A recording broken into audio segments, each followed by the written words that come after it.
Hello, all you Wes Craven fans out there. It is your humble host of horror, Benjamin Dutil, for the Horror Heathen YouTube channel and the South Jersey Horror Podcast. Today, I have a legendary actress who is joining on me on the show today. Her name is oh my goodness, I lost my mind already. Susan Lanier. Jesus, I'm starstruck. This is ridiculous. This happens a lot to me. I hate this. So yeah, legendary actress Susan Lanier, who you all know as Brenda Carter from Wes Craven's The Hills Have Eyes from 1977. This is truly a remarkable honor and a pleasure having you on my show today because, believe it or not, I did some research and the rumors are true. You are the original Scream Queen. It's- Well, thank you. It's my honor to be here, Ben. Thank you for inviting me. Now, pleasure's all mine. I'm so glad you accepted to do this because I love I love the 1977 version over the new one for 2009. I know people get a lot of that, but you can't remake movies these days. I mean, it's just my opinion, and I mean it's still good, but it's not up there with your version of The Hills Have Eyes. It's nowhere near it. So yours is at the tip of the iceberg. That one's like down below the water somewhere.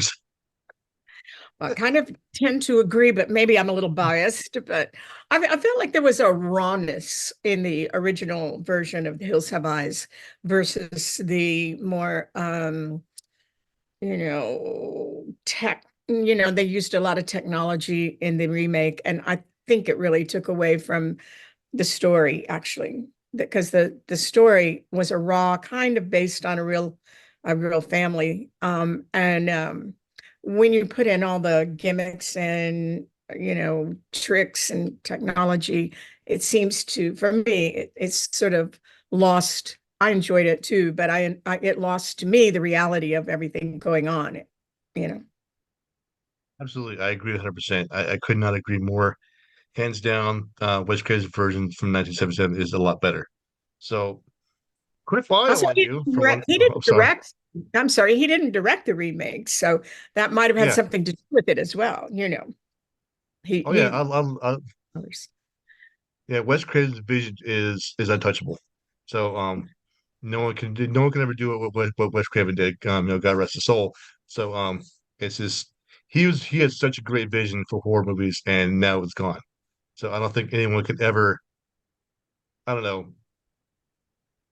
I can't think of the word, but they can't remake what he did in any movies that he directed. So they can't mirror that, I guess. So Well, I've yeah, done a lot of them. I never intended to be a scream queen, as you call it.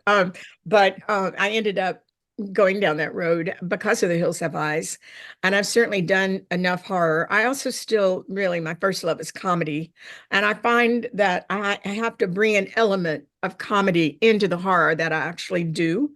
And I think they are intertwined in a lot of ways. I feel like if you don't tongue in cheek it and have a little comedy in there, then then it's just kind of sides on evil. It sort of goes to the side of evil. When I do a horror movie, I'm always going to have some sort of quirky character that has humor attached with some humor in it for my own acting and my own creative need to be in the film.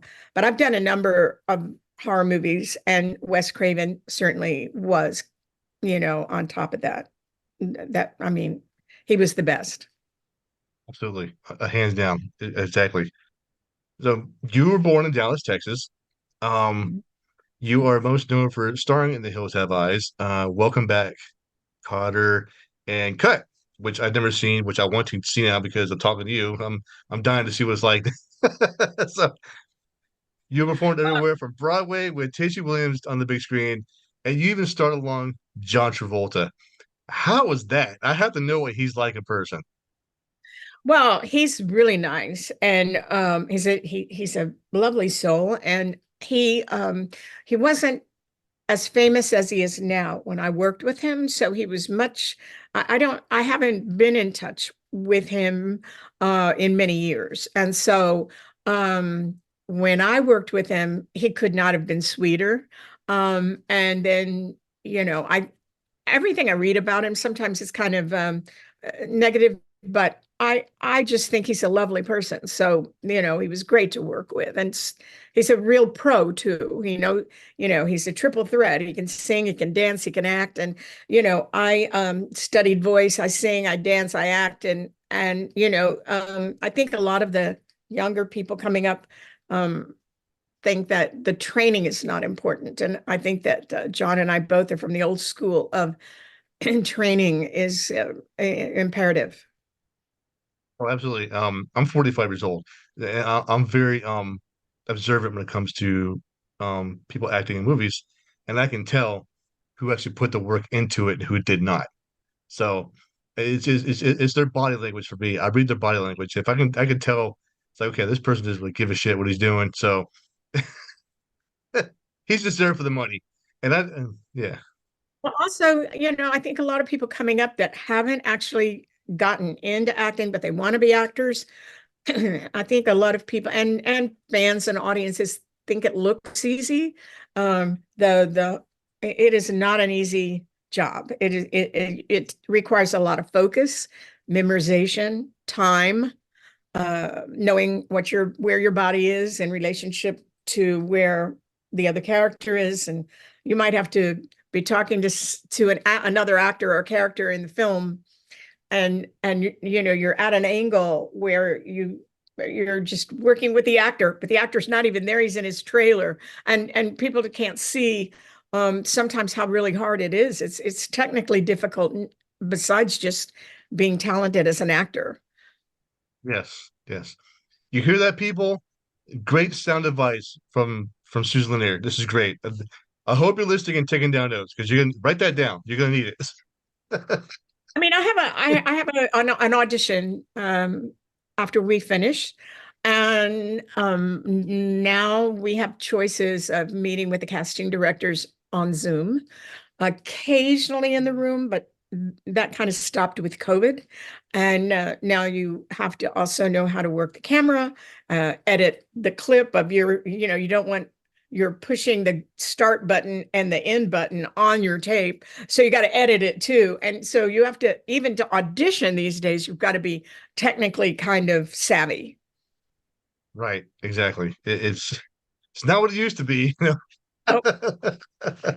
no, I mean, I like the technology part of it because I would much rather read. I'm much more relaxed reading in my own home than after our studio, after versus driving for 2.5 hours or 2 hours or an hour and a half to the lot. And in Los Angeles, where I live, there's Burbank and there's Culver City, and they're so spread apart, the studios. And so in the old days when I used to audition a lot, I would have to go from one end of LA to the other end of LA. And if you get in bad traffic, that can take hours. And so by the time you get to the audition, you're sweaty. If it's hot, you're tired, and it's challenging. So I prefer the way it is now. And I'm much more relaxed just doing it in my own house. And technically I can handle it. You got to learn how to do that. But you know, you're not going to be catch that. My watch is talking. Sorry. Oh no, it's okay. Um, it's very important to keep up with the technology, and it's only going to keep changing. It keeps evolving and changing all the time. Every Yes. day, almost every week, Zoom updates, right? And the last update, it took me forever to figure out how to keep off the emojis from, like, if I made a thumbs up, then this bubble comes up and I'm going, what? I hate this. And if you don't turn it off, it's just going to happen. And, I have to go to, how do you turn off the thing? So, Oh, look at this. Oh wow. So yeah, the movie The Hills Have Eyes, it's a masterpiece. I love it still. Um, Michael Berryman, he's a great actor too. I just watched a couple days ago, and he's a fantastic person. I can tell he's got a great personality as well. So I'm sure you've been asked this before. How did you get the role as Brenda Carter in the movie? well, the casting director was Gus Shermer, and he was working with Carol Prop. And Carol Prop knew me. She was a friend of mine, actually. But I'd been doing a lot of the sitcom stuff on TV, and she suggested me to Gus, and they recommended me to Wes and the producer Peter Locke. And they said, yeah, bring her in. And so I wasn't really an audition because it was mostly a little bit of improvisation. And I went in and did a little bit of improv with Wes, and they pretty much offered me the part right there. So it was a great meeting. He was so shy and sweet. And I've been coming off of, Happy Days, Phyllis, Welcome Back, Kotter, some of the other sitcoms I'd been doing. Plus, I'd been a series regular at CBS. And so on Tony Orlando and Dawn doing stand-up comedy with George Carlin. And I think that they were really uh, happy to have me there. And so I was offered the job that day. Fantastic. My agent And it is, told me to, yeah, I was about to my ask you that. not doing Yeah, horror. yeah, You're not doing horror. And I went, well, I've done quite a bit of TV, and I loved it. But I said, I really want to do movies, and this is an opportunity to starring Susan Lanier, and I think I would love to do that. So I ended up doing it, and probably in retrospect, at the time, it was kind of not cool to do horror, and maybe it did affect my TV career, but it led to many other things. So, and many other incredibly wonderful, positive things. So I feel like I made the right choice. absolutely. When one door closes, another one opens.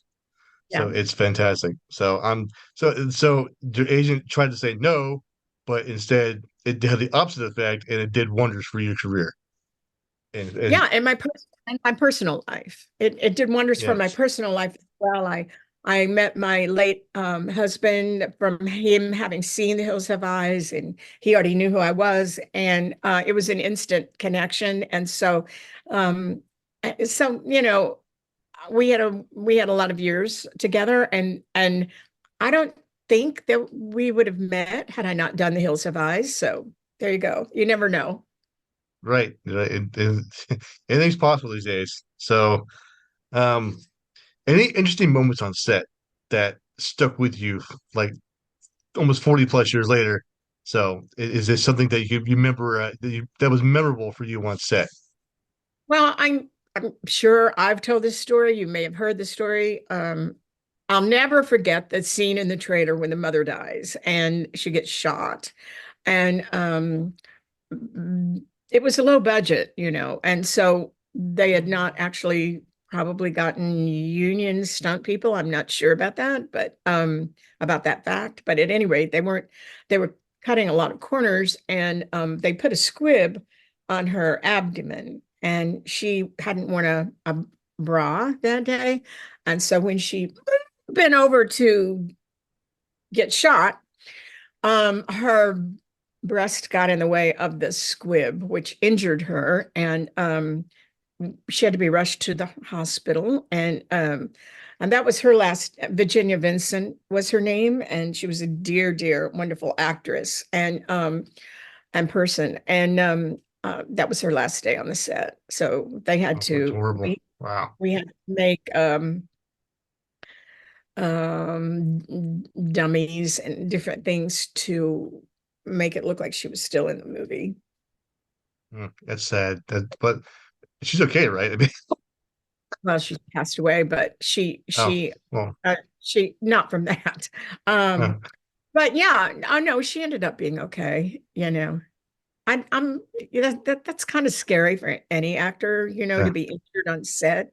I mean, I walked away covered in bruises and scratches from the desert floor, and when the dog drags me in, getting pulled by the hair, and I had bruises all over me. But I was young then, and they didn't last. The bruises would go away pretty quickly. So but again, I don't think people really realize that you know, acting is very, very physical. And if you're not in good shape, or if you have to be to actually do even that much physical activity. Yeah, I can imagine filming a movie in the desert is it's austere environment, so it's gonna be truly difficult for. And I give everyone a lot of respect for doing that, for filming that movie in general, because I know it had to be hard. You got the heat, you got the terrain, and you got the dangers of like rattlesnakes and whatever animals out there is nuts. And I'm just And it's can't imagine cold what at West. night. Yeah. It was cold at night on the night shoots. So, yeah, it was we were in the elements and they were on a tight budget. So we didn't have, our own trailers or anything like that. Everybody had to kind of share. So I hadn't worked like that since my first days acting. And so that was kind of an eye opener that low budget meant that I'm not going to get my own trailer. But that was cool. I was just happy to have the opportunity to do the film. Well, the film was a huge success, so I mean, there's something to be very proud of. Um, I mean, it's shit. It was almost 40 years ago, or more than 40 years ago, and people are still watching it. I mean, because not only because of Wes Craven, but because of the actors and because the actors make the film. They make the film come to life, and they should get all the credit for making it come to life. So that's a huge accomplishment, especially for you and the people you act alongside of. And I'm surprised Dee, you didn't win an award did a for that great. one. I'm sorry. I'm surprised you didn't win an award for that role in The Hills Have Eyes. I don't think So, they were giving awards back then. The film actually did win an award that I don't think anybody's ever talked about much. It was put in the Museum of Modern Art as the greatest terror classic ever made on permanent collection. So I think the film is still regarded as that. I'm not sure. I mean, maybe something has taken its place or whatever, but it did win an award at the Museum of Modern Art. well, give yourself a high five and a pat on the back because you deserved it. So, you've already talked about scenes being difficult, being drugged by a dog and bruises and stuff like that. Um, you're into horror movies, right? You like watching horror movies? No, I don't watch them. I'm Oh, no. in I'm in them. I watched one I did before the strike. I did one before the strike this year called Black Mass. So we had a screening and in Hollywood on Friday night, and so I was in Hollywood on Friday night, with the pictures and kind of a red carpet um, um, and I wouldn't call it a horror movie as much as I would a docudrama. Um, and it's about a notorious serial killer. And it's kind of fun. It didn't freak me out or anything, but when they're really, really scary, it's not my cup of tea. I'd much rather watch Schitt's Creek or something funny, just because life itself is dark enough. And, so I don't need to uh, I won't watch them by myself. I have to have somebody there. And I know what movie you're talking about because Devani Penn, she was my very first guest on my show. So Oh my yeah, goodness. yeah, she was my very first guest, the very first person I interviewed. It's about her role in a movie she did with, oh my God, I forgot his name. Oh my goodness, the Australian actor. I Anyway, don't I know. can't remember what it's called. Yeah, it was she did a role. It was kind of like a thriller horror movie where she was in the snow, she got trapped in the ice in her car, and she was delusional. Yeah, very good movie by the way. So maybe you can just I'm gonna have to reach out to Devani because her and I we still talk back and forth on Instagram. Um, so since you're not into horror movies, what is your favorite movie of all time? Oh, wow. Of all time. Well, I have different eras in my life. I like rom-coms a lot. Um, when I was young, I loved Splendor in the Grass with Warren Beatty. That was my first crush, was Warren Beatty, and I thought that was a great movie. I liked some of the classics that aren't necessarily out now, My favorite movie of all time. I have to think about that and answer in a minute. I'm not sure. I mean, I've got so Sure. many, but that one popped in my mind right away because it made such an impact. I think that's when I thought Oh, I would really like to do that. I'd like to be in movies, and Natalie Wood was so beautiful and everything. And I thought, what a wonderful life to be able to do that. I think that movie probably inspired me a lot to go down this road. Fantastic. That's awesome. Um, so if you were the director of The Hills Have Eyes, and Mhm. or the writer or whatever role you had to in order to contribute towards like how it ended, would you like to see the movie ended in a different way?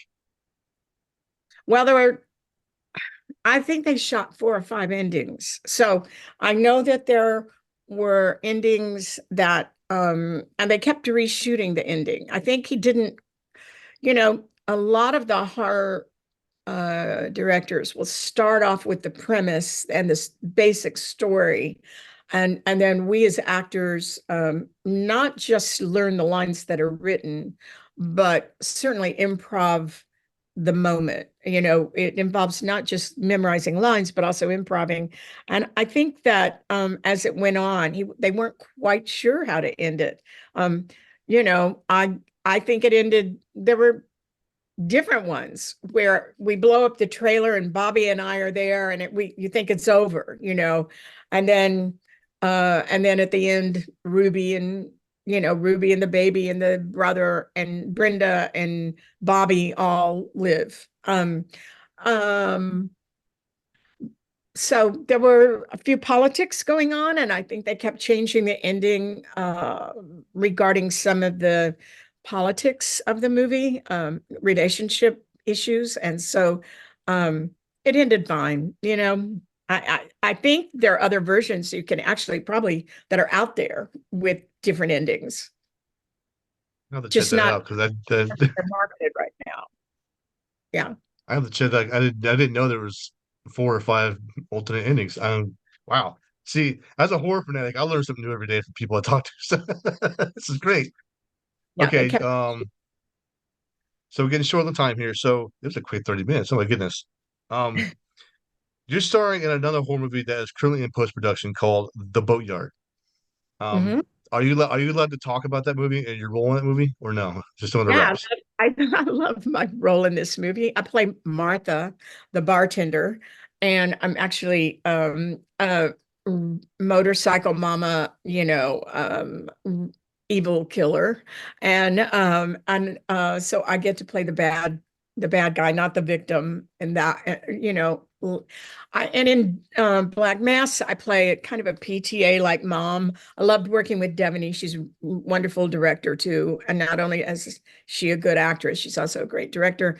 Dale Stelly directed Boatyard, and R.G. Graham produced it, and Mike Ferguson plays my son, and so uh, it's wonderful to play both the evil and then also the proper, because to look at me, you probably wouldn't tag me as an evil killer, but when I'm in that mode, yeah, I'd watch out. So anyway, Absolutely. she's a real hardcore Southern trashy bartender. In other words, don't mess with you, pretty much. I don't like to be messed Bartender, with. bartender with attitude, probably has a shotgun into the bar too, just in case. So Yeah, it's all fun. It's fun to get cast. It's fun to be on the set. It's fun to be still working at my age, because a lot of people aren't even here. And to still be working is an honor. And even if it's horror or low budget, I don't care. I just love working. it's your passion, and I respect you for that. You have I'm a my musician too, utmost so respect. I love doing music as well, and I have a cabaret show. So I kind of switch gears. If one is kind of slow, I move into the other. I switch the gear and go into the music. So I really have both that are very fulfilling. That's awesome. Congratulations. This has been such an honor talking to you about your role in the Hills Have Eyes. Absolute You. pleasure. So I wish you nothing but the best of luck in your career and to see you in a lot more movies. And I want to see you go Oscars, damn it. I want to see you win an Oscar for your role in The Hills Have Eyes. Thank you. Well, that's my fingers are crossed for the next project, and you never know. It's always inspiring to watch the awards shows, and they say don't give up, and you never know that's the one thing about this career, you never know what's going to be in the future. Right. But my fans can find me on Facebook as Susan Lanier or Susan Lanier Bramlett. I go by both names sometimes, and Susan Lanier on Instagram and Twitter and all of them. So YouTube, I have some YouTube videos. Me and Michael Behrman have a YouTube video called Watch What You Asked For, which I directed. It's kind of a horror music video. So that's on YouTube under my name. So Definitely check that out. I will put that out in the description. Well, thank you so much for joining me today. I really appreciate it. And I wish you a very good evening. And you I'll see you on the big screen. Take care.